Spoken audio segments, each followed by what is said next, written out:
video if you want to discuss.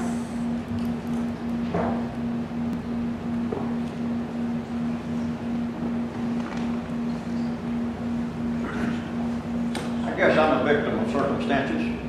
I tried to save my community. And what do I get for trying to save my community? A lawsuit. I'm engaged in a lawsuit. I would like to point to you this picture here and this picture is the same.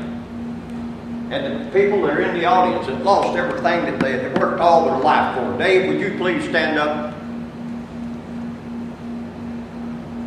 And if we hadn't had FEMA, and he now lives in a trailer that FEMA provided for him, and it was jacked up out of the floodplain before they would set it. And I hope all of you look at this. Who is going to pay the liabilities for our properties when they're flooded again because someone issued a permit and someone filled in a floodplain? Who is the liable party? Thank you. Anyone else? Real quick. I'll keep this really short. I don't want people, I don't want Mr. Evans to feel like people are piling on. I understand in the ordinance, he's not even the person who's supposed to be a floodplain administrator. And from what I've seen and read, it seems you had some trouble with the person who should have been the director of county office of emergency services. So I know you're all in a difficult situation with that as well.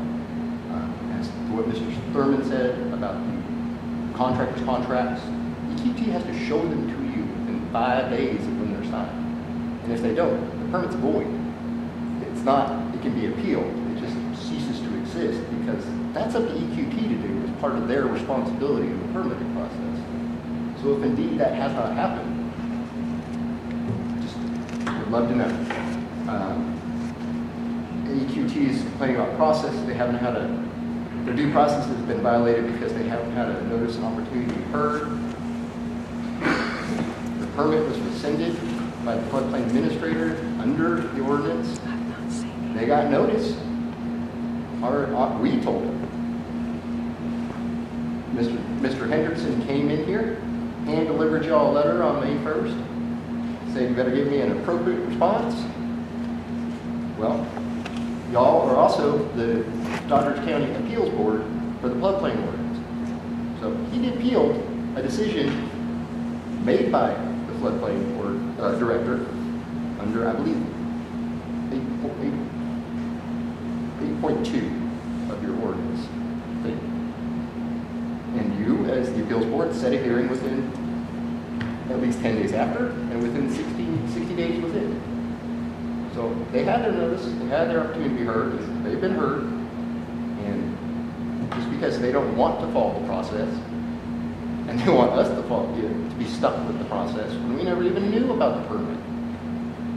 How are we going to appeal within 30 days if we don't find out about it until 6 months later? And the only reason we even found out about it is because Mr. Hastings over there CC'd us on a letter that he sent to DEP about the water well. We never even knew about it.